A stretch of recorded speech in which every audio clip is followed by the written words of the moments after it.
तो निस्सर देश 14 कोस की राजपाट, हाथी हथसार, घोड़ा घुड़सार निस्सर देश के अंदर में था। लेकिन अभी नहीं, अभी तो मैं एक नंगा फतूर के रूप में दर दर की ठोकरी खा रहा हूं, जंगल जंगल भटक रहा हूं। यह राजाओं के धर्म था, इस राजा नल का धर्म था कि जब तक अपने हाथों से 1.25 मन स्वर्ण दान नहीं करता तब तक यह राजा अंजल नहीं करता। कोई साधु संत बैरागी, साधु संत ब्राह्मण बैरागी हमारे दरबार से आज तक खाली हाथ वापस नहीं गया। जिसकी घर में अंधारा हो उसकी घर में उजाला होना चाहिए। जिसके घर में भोजन नहीं हो उसके घर में भोजन जाना चाहिए। यह राजा के धर्म था। लेकिन अभी तो मैं अपने आप को दर दर की ठोकर जंगल जंगल भटक रहा हूं गुरुदेव। एक समय की बात था जब मैं अपने दरबार में राजसभा लगा के बैठे थे। उस सभा में एक नंगा फतूर पुष्कर आया। वह पसा की लालची जुआ शराबी खेलने वाला था। मैंने उसे राग समझाए बुझाए, अगर तुम्हें राजा बनना है तो तुम्हारे लिए राज सिंहासन खाली है। अगर तुम्हें भोजन करना है तो चलो तुम्हारे लिए भंडार भरा पड़ा है। अगर वस्त्र लेना है तो चलो तिजोरी में पूरी वस्त्र भरा है। जो इच्छा होता है वह ले लो। लेकिन हमारे दरबार में जुआ शराब के नाम मत लो। लेकिन वह हाथी पुष्कर एक ही बात की रट लगाए रखे थे, सिर्फ एक हाथ पसा। अगर उसके साथ में पसा नहीं खेलता तो वह अपना सर पटक पटक के हमारे दरबार में जान दे देता। यह अधर्म होता। अगर मैं उनके साथ एक हाथ पसा नहीं खेलता तो धर्म में दाग लगता। जीवन भर की कमाई क्षण भर में गमा देता। गुरुदेव आधारा माई के चलते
बैठता तो धर्म में दाग लगता।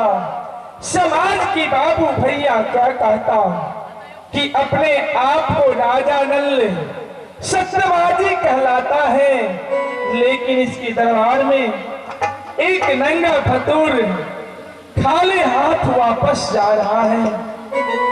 इसलिए मैं अपना धर्म को देखते हुए इनके साथ में 14 कोष राजपाट हाथी हथसार, बल्कि शरीर की बस तक मैं हार गया ईश्वर। इतना ही नहीं, वह प्रेम चंडाल पुष्कर 12 बरस की वनवास और 2 बरस की अज्ञातवास, यानी कि 14 बरस की वनवास दे दिया है। अज्ञातवास के मतलब यही होता है कि कहीं किसी की राज में छुप के रहूंगा। अगर किसी को पता चल जाएगा कि राजा नल इसके दरबार में है, तो 2 दूनी 4 और 12 दूनी 24, यानी कि 28 वर्ष की वनवास हो जाएगा। मैंने सोचा कि जंगल की ओर चले जाऊं, अपना वनवास बिताऊं, लेकिन धर्म पत्नी बहुत जिद करने लगी।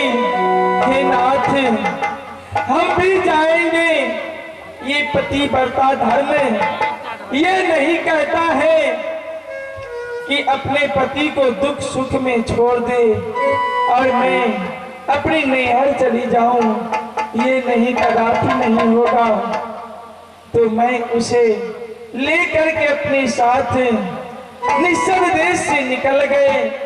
रास्ते में पहुंचे तो मन में ख्याल आया कि एक जन की बहन है जो कुंडलपुरक नाम के बस्ती में रहती हैं, उससे मुलाकात करते चले जाऊं।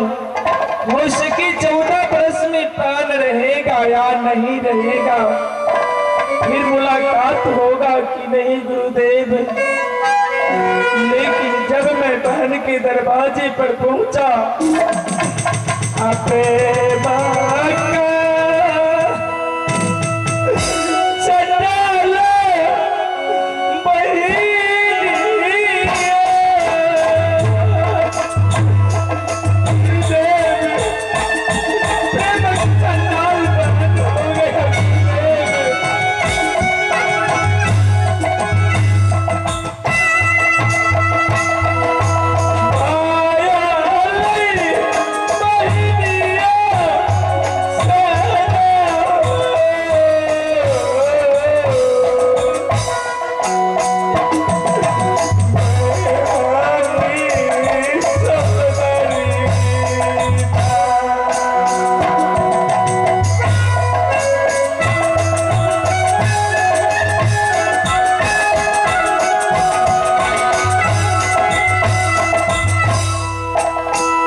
पहुंचा तो पहन पहचानने से इनकार कर दिया ईश्वर। और भोजन में कौन पूछता है, बढ़ने से स्वागत किया। जब भोजन की समय आया तो एक दासी के जूठा भोजन हम दोनों व्यक्ति को दे दिया भोजन करने के लिए। जो राजा नल किसी के छुआ हुआ भोजन नहीं करता था, वह एक नौरी के जूठा भोजन कैसे करता गुरुदेव। हमने उस भोजन को लेकर के धरती माता से आग्रह किए, विनती किए कि हे माँ, अगर हम दोनों व्यक्ति में अगर जरा सा सत्य बचा होगा तो आप इस भोजन को अपने उदर में संभाल लीजिए। अगर हमें जरूरत पड़े तो इस भोजन के मैं पुनः वापस मांगूंगा। और वहां से फिर बहन के दरवाजे से चल गए। जाते जाते रास्ते में मेरे बचपन की दोस्त सोनपुर में रहता था। मैंने बचपन की दोस्त से मिलने के सोनपुर पहुंचा तो वहां तो आदर पूर्वक अपने भवन में ले गया दोस्त। लेकिन ना जाने उस भवन में एक कांच की कुठरी में सोना की गिरमलहार लटका हुआ था। उस सोना की गिरमलहार को कुठरी ने अपने ओर निगलते निगलते वह खा गया, भक्षण कर लिया। हमने सोचा ऐसा ऐसा गिरमलहार दिन में लाखों दान करते थे, लेकिन आज एक गिरमलहार की चलते मैं चोर बनूं, नहीं, ये धर्म नहीं कहता है। हम दोनों व्यक्ति भोजन के आशा नहीं देखे और दोस्त के दरवाजे से निकल गए। जाते जाते जंगल पहुंच गए। जंगल में मैंने और धर्म पत्नी बोली, हे नाथ, अब भूख और प्यास दोनों सता रहा है, अब मुझसे एक कदम चला नहीं जाता है। तो मैंने इस घनघोर जंगल में गया फल फूल ढूंढने के लिए, लेकिन फल फूल कहीं नजर नहीं आया। नजर आया तो एक जानवर को, ऐसे जानवर मैंने जिंदगी में कभी नहीं देखा था। जब उसे मैं देखा तो जैसे मालूम पड़ता था कि सारी अंग सोना ही सोना है। मैंने अगर उसे बांध से मार देता तो एक जीव की हत्या करने से, करोड़ों हीरा दान करने पर वह पाप कथित नहीं होता है। मेरे पास तो एक भी हीरा नहीं था। मैंने उसे जाल से बंधाने के प्रयास किया, मेरे पास जाल भी नहीं था। मेरे पास तो था एक पल्ला धोती। आधे धोती मैंने पहन लिया और आधे धोती लेकर के उस जानवर को बंधाने के प्रयास किया। वह कमबख्त ऐसा निकला कि मेरी धोती ही लेके गायब हो गया। इधर देखा, दूर तक खड़ेरा, लेकिन कहीं नजर नहीं आया। मैंने उस घनघोर जंगल से भागते भागते सती नारी के पास आया तो नारी ने अपने बदन से साड़ी उतार करके और मेरी कमर में लपटा दिया। गुरुदेव, एक साड़ी में जंगल में 6 महीना गुजारा, लेकिन परमात्मा एक साड़ी में किस तरह पूरे वनवास बीतता। आए हनो यही कठोरा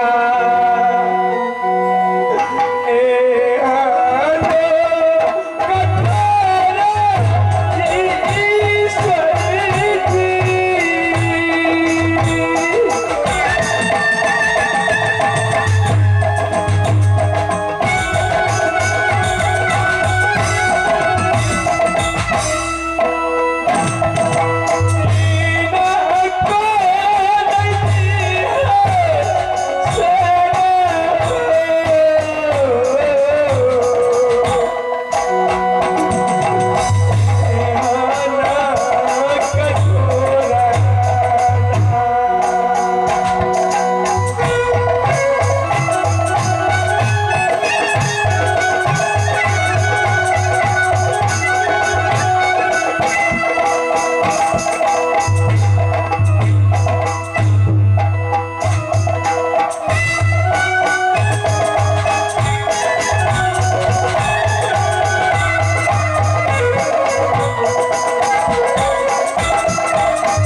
कर पाया तो उस साड़ी को आधे बांट दिया, 2 भाग में। आधे साड़ी लेकर हम वहां से निकल गए और आधी साड़ी नारी के सर पर छोड़ दिए गुरुदेव। ना जाने उस घनघोर जंगल में अब जीवित होगी या नहीं होगी नारी, या कहीं से बाघ सिंह आकर के उसे भक्षण कर लिया होगा गुरुदेव। अब नहीं भरोसा,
जंगल पहुंच चुका हूं।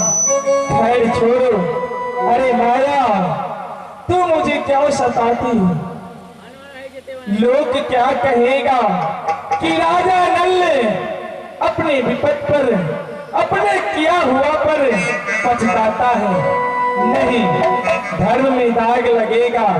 अगर धर्म बचा रहेगा तो ना जाने ऐसन ऐसन राज्य कितना आएगा और कितना जाएगा। छोड़ो, अब जाएंगे दूसरे जंगल देखते हैं। अकेले हैं, कहीं से फल फूल ढूंढेंगे और भोजन करेंगे। चलिए हम